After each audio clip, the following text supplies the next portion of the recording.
اس رمضان مبارک کے موقع کی بنسبت سے میں آپ کے سامنے مقصد کے حوالے سے کچھ چیزیں پیش کرنے جا رہا ہوں۔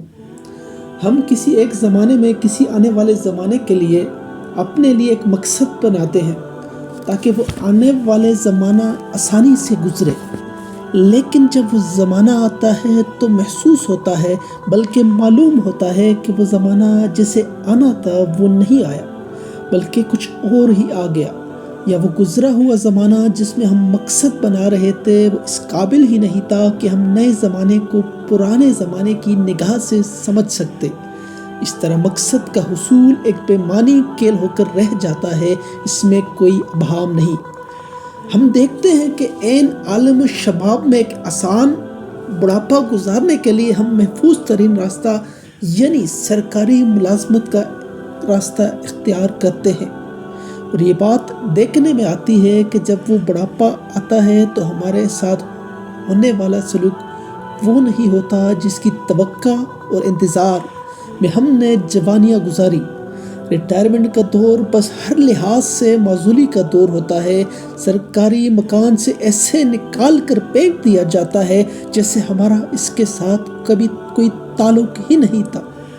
سرکاری نظام ایک سنگین ڈسپلن کے طور پر ہمیں کچل کر رکھ دیتا ہے، ہمارے اعضاء شل ہو جاتے ہیں، ہماری توانائیاں روحانیت ختم ہو جاتی ہے، پینشن سے گزر نہیں ہوتی اور ہم ایک تنگ گلی سے گزر کر بند گلی کا شکار ہو جاتے ہیں۔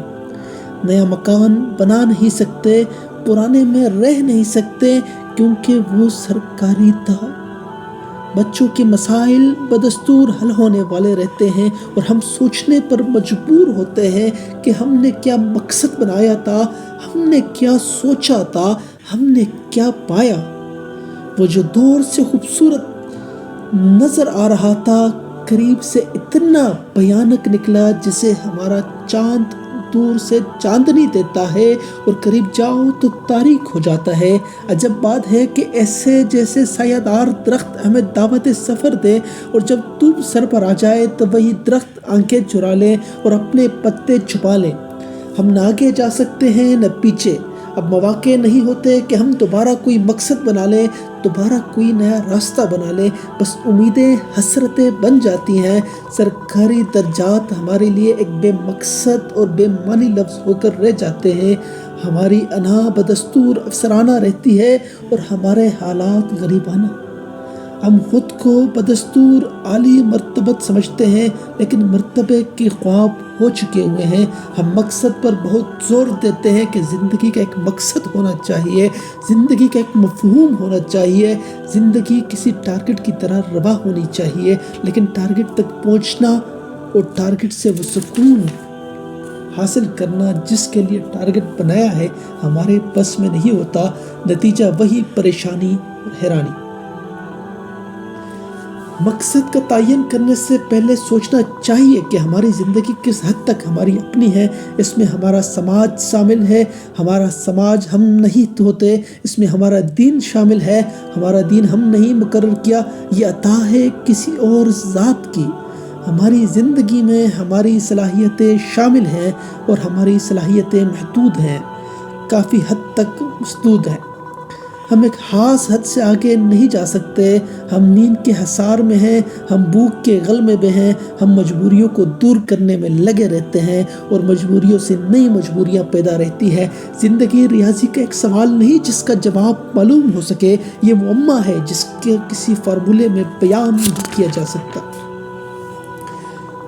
کوئی شخص اپنی دولت سے اپنی خوشی کے ساتھ اپنے غریب بھائی کی مدد نہیں کر سکتا۔ ابھی تک کسی شخص نے اعلان نہیں کیا کہ وہ نہ کبھی رشوت لے گا اور نہ کبھی رشوت دے گا۔ ملک کی خدمت جلسے جلوس میں نہیں ہے، یہ مسلسل بیداری سے ہوتی ہے، مسلسل سوچ کے ساتھ اور قوم کو ایک وحدت میں پردے کے ساتھ۔ جب تک وحدت کردار حاصل نہ ہو، وحدت حاصل نہیں ہو سکتی۔ حالی ترقی ایک ایسے جہاز کی طرح ہے جو پانی پر تیرتا ہے ڈوبتا نہیں، چلتا ہے لیکن اسے یہ معلوم نہیں کہ جانا کہاں ہے۔ بے سمت ترقی اور بے جہت مسافرت بے معنی سفر ہے۔ مقصد کا انتخاب کرتے وقت صرف یہی نہیں دیکھنا کہ ہم پیسہ کیسے بنائیں گے، بلکہ یہ بھی سوچنا چاہیے کہ ہم اس ملک کی خدمت کیسے کر سکتے ہیں اور چندہ روزہ زندگی میں اپنے ملک کو کس طرح خوش رکھ سکتے ہیں۔ بس ایسی زندگی گزارنی چاہیے کہ ہم بھی خوش رہیں، ملک بھی عروج حاصل ہو اور ہمارا اللہ بھی راضی رہے۔ یہی مقصد سب سے بہتر مقصد ہے۔ جزاک اللہ۔